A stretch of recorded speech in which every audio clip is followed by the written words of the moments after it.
de los pacientes con insuficiencia cardíaca de una manera que nos pueda quedar un esquema rápido para el manejo de estos pacientes, de no olvidar lo esencial en el manejo de ellos y también de no, por eh, conocer cuál es lo último que se está haciendo en insuficiencia cardíaca, olvidemos lo esencial que ya está archidemostrado que deberíamos estar utilizando en ellos. ¿Ya? Eh, por estar intentando hablar de los últimos fármacos o de estar utilizando los últimos fármacos como los inhibidores de la GP2, se nos olvide utilizar un YECA o un beta bloqueador. Eh, a eso un poco apunta mi presentación. Como les dije, no tengo conflicto de intereses para esta presentación. La hoja de ruta es conocer los aspectos más relevantes epidemiológicos y fisiopatológicos de la insuficiencia cardíaca, conocer las distintas clasificaciones, los elementos diagnósticos principales y aterrizados a la realidad del APS y reconocer los pilares terapéuticos, farmacológicos y no farmacológicos de la insuficiencia cardíaca. Eh, Este cuadro nos muestra entre los años 2012 y 2017 el promedio de días de hospitalización por insuficiencia cardíaca que se ha mantenido muy similares de 9 días, sí, pero es superior al promedio de días de hospitalización global por todas las patologías, que es de 6 días en general. ¿Ya? Y el porcentaje de pacientes con insuficiencia cardíaca que ligeramente ha aumentado de un 72 a un 76% en este tiempo. En el fondo la idea es que superamos en general los pacientes con insuficiencia cardíaca superan en 3 días los promedios de estada de los pacientes hospitalizados por patologías. Y eso pone muy nerviosos a nuestro de servicio de medicina interna, al director del hospital y a todos los epidemiólogos. La definición de insuficiencia cardíaca es bastante simple. Es un síndrome en el cual el corazón no eyecta la cantidad de sangre que necesita el organismo y si lo hace, lo logra hacer, esto lo hace con presiones elevadas. Y eso apunta un poco la primera parte de la definición a la disfunción sistólica y la segunda parte a la disfunción diastólica. Las dos principales causas en Chile de hipertensión, o sea, de insuficiencia cardíaca, son hipertensión y cardiopatía isquémica. Eh,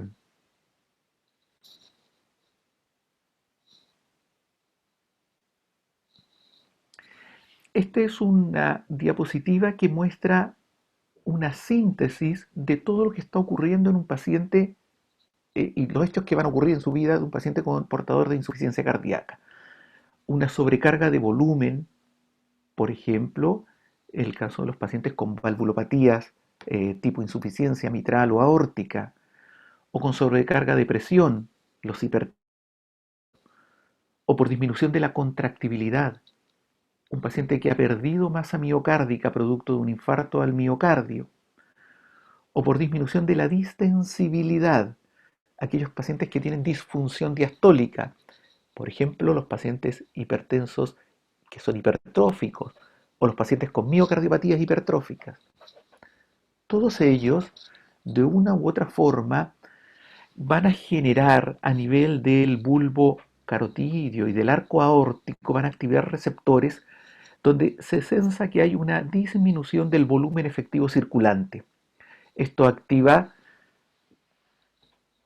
tres sistemas: el sistema nervioso, el sistema neurohumoral, simpático, renina, angiotensina, aldosterona, se activa la ley de Starling y se hipertrofia el ventrículo izquierdo. Todo esto apunta a mejorar el flujo sanguíneo efectivo, que fue censado producto de alguna de las patologías eh, que afectó este volumen efectivo circulante. Los síntomas, los signos y el laboratorio depende de estas dos entidades, la activación de los factores para responder a esta disminución del volumen efectivo circulante y las noxas. De ahí vienen los síntomas y los signos. Nuestro tratamiento apunta a bloquear esta respuesta, esta respuesta que inicialmente es muy útil, pero mantenida en el tiempo, hace que la insuficiencia cardíaca eh, se prolongue y lleve a un daño miocárdico más severo aún, y el tratamiento va a actuar sobre la noxa que causó la insuficiencia cardíaca. ¿Cuáles son los elementos diagnósticos de nuestros pacientes? De nuevo, a la clínica. Vamos a lo más básico y a lo más barato. Los síntomas, la disnea tiene una sensibilidad del 100%, pero es muy poco específico. ¿Qué paciente que nos consulta no se queja de disnea casi espontáneamente? Y si no lo hace espontáneamente y nosotros le preguntamos si se cansa, el 100% se queja de disnea. De tal modo que es una variable difícil de analizar. La disnea paroxística nocturna es un poco más específica, pero es bastante tardía. No nos sirve mucho. Y la ortopnea también es un poco más tardía y hay que plantearse el diagnóstico diferencial con los pacientes EPOC, los pacientes con daño hepático, pacientes ascíticos, obesos. ¿Ya? En el examen físico, el ritmo de galope probablemente es el que más nos va a ayudar, es uno de los más específicos, 99%. Sin embargo, lo vemos poco, ¿ah? Es muy poco sensible. No sé si es porque no lo sabemos diagnosticar o en realidad es porque es poco sensible. Pero además de eso, eh, no es muy frecuente que los pacientes lleguen galopando y si uno no tiene el oído bien entrenado, de repente se le pasan los galopes. ¿Ya? Eh, la incurgitación yugular está presente en el 98% de los pacientes con insuficiencia cardíaca y el edema bimalleolar.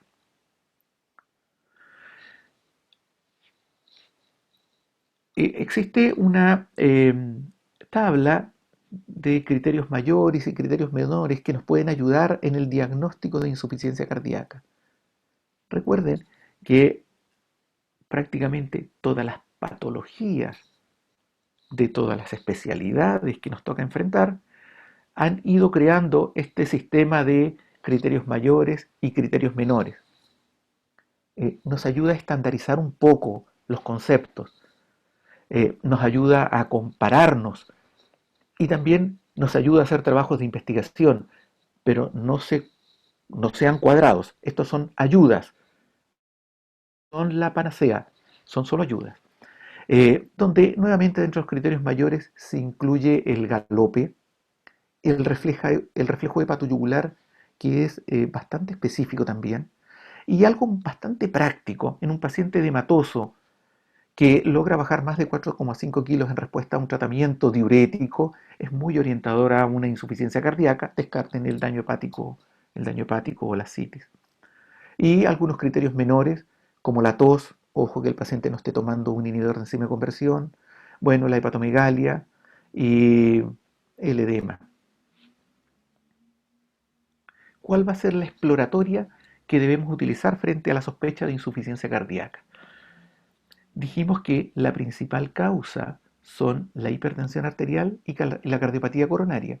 Por lo tanto, en ellos nos va a servir el electrocardiograma para descartar, como en el primer caso, una necrosis anteroseptal o en el segundo caso, una hipertrofia ventricular izquierda. El electrocardiograma tiene la ventaja de ser un examen barato, reproducible y donde el paciente no corre ningún riesgo mientras este se realiza. De tal modo que deberíamos empezar nuestra exploratoria en pacientes con insuficiencia cardíaca con un electrocardiograma. En general, un paciente que lo tenemos catalogado de insuficiente cardíaco y que tiene un electrocardiograma normal, es poco probable que tenga una insuficiencia cardíaca. Otro elemento que tenemos a mano en la atención primaria son las radiografías de tórax. En la radiografía de tórax ver si el paciente tiene cardiomegalia o no, ¿ya? Y si es que hay redistribución vascular o congestión iliar.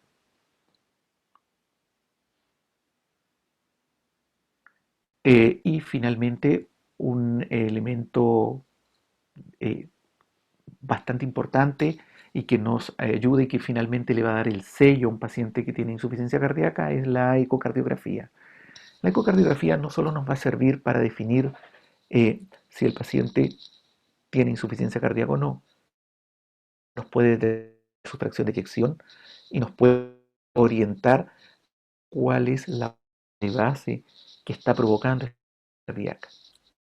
De tal modo que yo, a diferencia de los pacientes hipertensos, donde les dije que el ecocardiograma lo solicitáramos en aquellos que tienen hipertrofia ventricular izquierda, recargar los sistemas y que por lo demás no nos va a cambiar mucho la conducta en insuficiencia cardíaca, si yo favorecería el fecha diagnóstica, el utilizar el ecocardiograma, ¿ya? Eh, para hacer el diagnóstico, estratificar riesgo y para definir cuál es la patología de base de este paciente. Algunos otros, algunas otras consideraciones para el diagnóstico y que nos van a servir también en la terapia a tener en estos pacientes es, por ejemplo, pedirles péptido natriurético. A ver, yo les diría que la utilidad del péptido natriurético es si les sale un péptido natriurético negativo, o sea, normal, es poco probable que el paciente sea portador de una insuficiencia cardíaca. Y para lo otro que el PEP es bastante útil es en el servicio de urgencia, cuando tenemos pacientes con una insuficiencia respiratoria aguda que muchas veces nos cuesta diferenciar entre un EPOC y un paciente con insuficiencia cardíaca descompensada. Ese es otro punto donde el péptido natriurético puede ser de utilidad. No se angustien si no tienen péptido natriurético, utilícenlo en esas dos situaciones, ¿ya?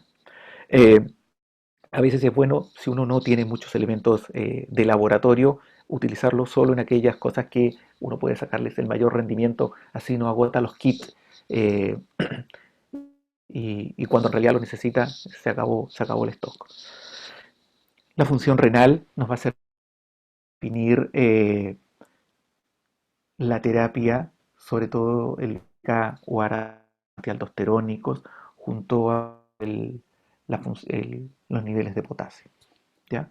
También necesitamos conocer en estos pacientes hemograma, determinar, descartar que haya poliglobulia, que haya anemia.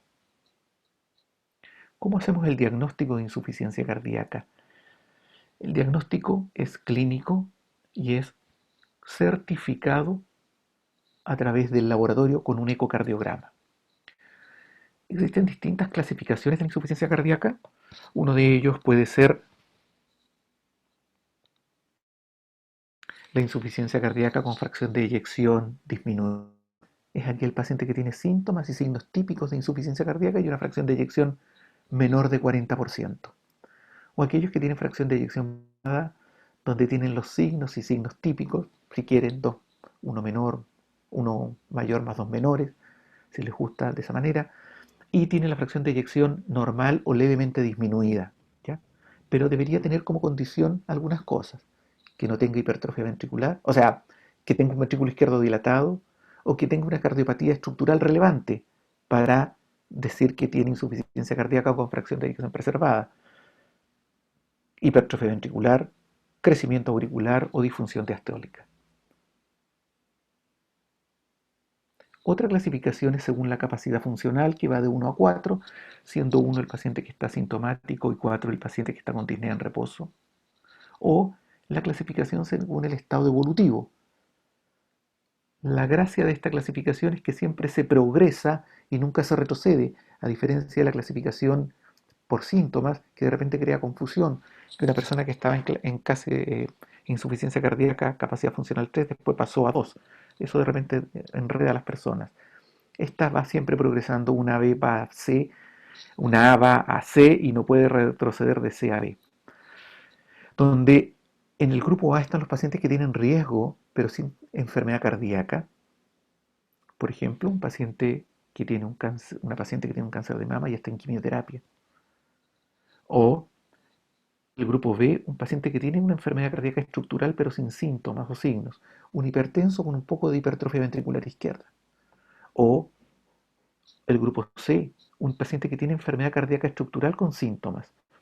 Un paciente que tiene un infarto al miocardio y que tiene disnea a consecuencia de este infarto extenso de pared anterior, por ejemplo. Y finalmente los que están con una insuficiencia cardíaca refractaria a tratamiento. ¿Cuáles van a ser los objetivos del tratamiento? disminuir la mortalidad, las hospitalizaciones, pero además de eso mejorar la calidad de vida. Hay tres fármacos que son fundamentales y que han disminuido la mortalidad cardiovascular, a los cuales me voy a referir, y después vamos a hablar de otros tres fármacos que también han demostrado en los últimos años, en los últimos pocos años, disminuir la mortalidad cardiovascular, que uno debería con fuerza empezar a incluirlos en sus terapias. Los fármacos como los diuréticos o los nitritos no disminuyen la mortalidad, pero sí mejoran la calidad de vida y por lo tanto deberíamos considerarlos en algunas dentro de nuestro arsenal terapéutico. No me voy a referir a ellos, solo me voy a referir a aquellos que demostradamente han disminuido la mortalidad. Este es un esquema que demuestra cómo van a ser las etapas del manejo de los pacientes con insuficiencia cardíaca, donde se recomienda que uno debería iniciar en pacientes con fracción de eyección disminuida, debería iniciar la terapia con un IECA o ARA2 y un beta bloqueador. Uno u otro puede iniciarse la terapia. Los estudios no han demostrado que sea mejor empezar con uno o con otro, pero la adherencia a tratamiento demuestra que es mejor partir con un YECA o ARA2 y luego agregar un beta bloqueador, y no al revés. Pero en cuanto a mortalidad, da lo mismo empezar con uno u otro. Si el paciente tiene una fracción de eyección disminuida del 5% o se mantiene con síntomas, eh, deberíamos agregar antialdosterónicos. Y si aún así el paciente se mantiene con síntomas, deberíamos pasar a una tercera etapa de un ARNI, de eh, ivabradina u otros fármacos a los cuales nos vamos a referir. Los inhibidores del sistema renina-angiotensina-aldosterona han demostrado disminuir la mortalidad, tanto los IECA como los ARA2. Ambos disminuyen la mortalidad en insuficiencia cardíaca. Sin embargo, existen una mayor cantidad de trabajos hechos con IECA. Por lo tanto, uno recomienda que se inicie todo tratamiento de insuficiencia cardíaca con fracción de eyección disminuida con un IECA. Si por algún motivo el paciente no lo tolera, podría utilizar un ARA2. Esto es mortalidad acumulada eh, de pacientes que es menor a aquellos que tenían placebo. Y esta otra muestra la proporción de muertes cardiovasculares de placebo y de un ARA2. ¿Ya? ¿Qué aspectos prácticos debemos tener con el uso de IECA o de los ARA2? En primer lugar, debemos iniciarlo en dosis bajas, ¿ya? Y ojalá de vida media corta, por la posibilidad de algún efecto colateral. Podríamos partir con captopril, que es de vida media corta, y partir con dosis bajas, 6,25 miligramos cada 8 o cada 12 horas. Recuerden que los pacientes con insuficiencia cardíaca, insuficiencias cardíacas avanzadas, en general mantienen presiones arteriales bajas, 160, 90, 60. Todos estos fármacos disminuyen la resistencia vascular sistémica y por lo tanto los van a hipotensar un poco más. Se debería aumentar la dosis paulatinamente en los controles seguidos. Con cualquiera de los dos grupos de fármacos deberíamos vigilar electrolitos y función renal, sobre todo si estamos utilizándolos asociados a un antialdosterónico. Yo en general cada vez que inicio tratamiento con un YECA o ARA controlo a los 7 días creatinina y función renal.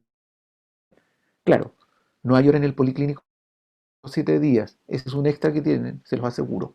Y si empezaron dos pacientes de tratamiento con YECA para 2, son dos pacientes extras que van a tener que controlar, porque nadie les va a dar una hora para controlar un paciente 7 días. Ahora, los YECA son superiores a los ARA2 para disminuir mortalidad en insuficiencia cardíaca con fracción de eyección reducida y son más útiles que los ARA2, pero deberíamos utilizar los ARA2 cuando el paciente tiene algún efecto colateral, por ejemplo, tos. Eh,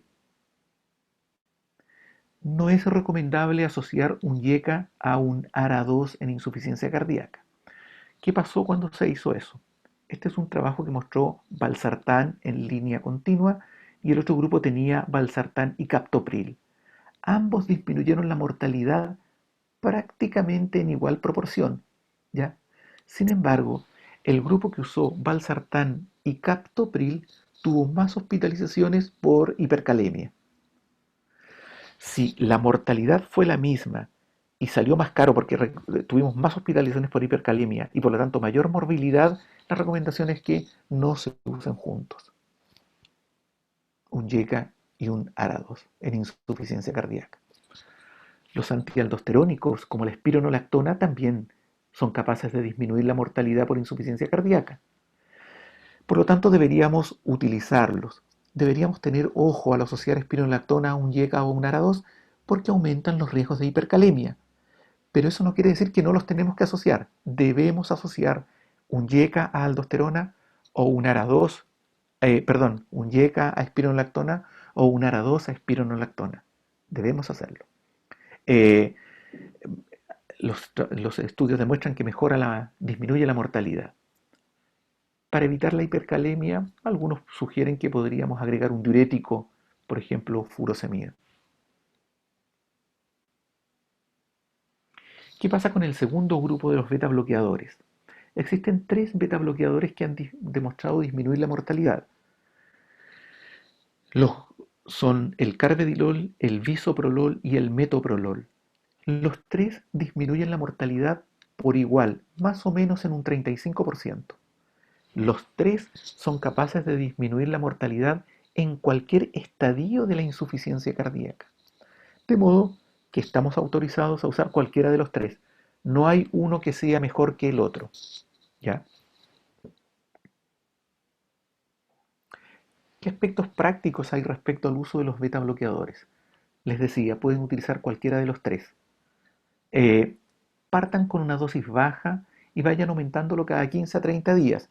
Fíjense en los niveles de presión, frecuencia cardíaca. Ojo que algunas veces los pacientes que inician beta bloqueadores pueden deteriorar un poco su función cardíaca y esta se va a manifestar a través de edema. ¿Ya? Eh, si en el control ven que los pacientes están con edema, uno puede agregar un diurético y no necesariamente disminuir la dosis del beta bloqueador. Yo pienso que en la asistencia pública un médico debidamente entrenado puede usar beta bloqueadores en insuficiencia cardíaca. No requiere ser manejado por un internista o por un cardiólogo. Basta con conocer cuáles son las contraindicaciones y tener la voluntad y el interés de controlarlos inicialmente en forma seriada para asegurarse, periódica, para asegurarse que no hay efectos colaterales por el beta bloqueador. No se requiere un ecocardiograma previo al uso de beta bloqueadores. ¿Por qué no se requiere? Primero que nada, porque se ha demostrado que los beta bloqueadores disminuyen la mortalidad en cualquier grado de insuficiencia cardíaca. Es decir, estamos utilizándolo en pacientes que ya sabemos que tienen insuficiencia cardíaca. Eh, ¿Y para qué saber? O sea, no para qué saber, sino va a disminuir la mortalidad si tiene una fracción de eyección de 35% o si la tiene en 20%. Y en esperar el ecocardiograma vamos a perder tiempo. Empecemos el beta bloqueo y hagámosle un ecocardiograma para certificar nuestro diagnóstico de insuficiencia cardíaca. Pero no es una limitante el ecocardiograma para iniciar el tratamiento. Eh, el paciente lo que nos importa es que esté compensado. ¿Cómo nos damos cuenta que esté compensado? Que no tenga retención hídrica. Eso es lo que nos interesa. Eh, Les decía, si hay aumento de líquidos, edema, aumentar los diuréticos. Si existe hipotensión, disminuir los IECA o los diuréticos, pero no los beta bloqueadores. Existe una asociación que es el valsartán sacubitrilo, que en el fondo es un ARA2 asociado al sacubitrilo, que es una molécula que degrada la neprilicina. La neprilicina se encarga de degradar moléculas como o sustancias como el péptido natriurético, las bradiquininas, las adrenomodulinas. que están elevadas en pacientes con insuficiencia cardíaca que tienen retención de sodio y agua, que tienen activado su sistema renina-angiotensina-aldosterona. Si nosotros inhibimos el neprilesilo, o sea, si inhibimos la neprilesina, mejoramos los niveles de péptido natriurético, de bradiquininas, y con eso logramos disminuir la mortalidad de nuestros pacientes, las hospitalizaciones por insuficiencia cardíaca y la mortalidad cardiovascular. Bueno, pero ¿y en nuestro esquema dónde ponemos a los ARNI? Eh, hay que tener cuidado porque de repente hay mucha fuerza de la industria farmacéutica detrás de todo esto. Son medicamentos caros, valen más o menos entre 50 y 60 mil pesos el tratamiento mensual, versus enalapril o losartán que tenemos en el sistema público y que le sale gratis al paciente. En general, yo se los recomendaría en aquellos pacientes que están con terapia óptima, es decir, un YECA o ARA2, que están con eh, un beta bloqueador y que están con un antialdosterónico, que tiene una insuficiencia cardíaca, por supuesto, con fracción de eyección disminuida, mantienen sintomáticos. Podríamos intentar sacar el YECA o el ARA2 y agregar valsartán sacubitrilo. Ese podría ser un nicho así como bien especial. Otros grupos que tienen mayor poder adquisitivo parten desde el comienzo. Tampoco es algo descabellado, se puede hacer. Sin embargo, nuestra realidad económica, más aún después de pandemia, no nos va a permitir hacer eso en, en la atención pública. Algunos aspectos prácticos, el manejo es similar a un YECA o a un ARA2. No deberíamos iniciarlos con presiones sistólicas menor de 100 o un potasio mayor de 5,4, ni en insuficiencia renal o hepática avanzada.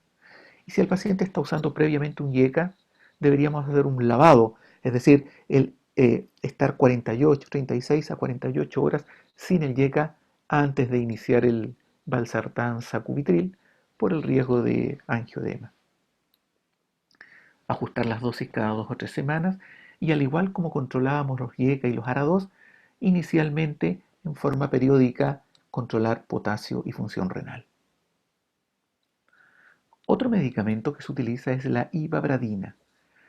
La ivabradina es un medicamento que actúa a nivel del nodo sinusal, a nivel de unos canales determinados, que disminuye la frecuencia.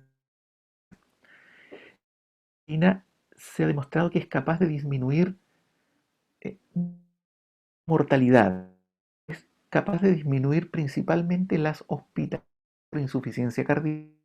En general, no modifica la fracción de eyección ni caución. Eh, ¿Dónde la deberíamos utilizar? En aquellos pacientes con terapia óptima, eyección disminuida, que están con terapia óptima y con la dosis máxima de beta bloqueo y mantienen frecuencias cardíacas sobre 70 por minuto. En ese grupo de pacientes podríamos utilizar la ivabradina. Como les digo, disminuye fundamentalmente las hospitalizaciones por causa cardiovascular. Recuerden, los días de hospitalización son de 9 días. Es mayor que el promedio general de hospitalización. Y finalmente tenemos el último grupo, que es el de los inhibidores del cotransportador sodio-glucosa a nivel de los túbulos renales, del túbulos colectores renales. Eh, la dapaglifosina. Este fármaco, que es un hipoglicemiante, se demostró que además de eso es capaz de disminuir el volumen circulante, disminuye la precarga, la poscarga, disminuye la fibrosis y mejora la contractibilidad miocárdica y por lo tanto disminuye la mortalidad y la disminuye tempranamente, más o menos a las 6 a 8 semanas de iniciada la dapaglifosina es capaz de disminuir, es capaz de mejorar la sobrevida en los pacientes con insuficiencia cardíaca.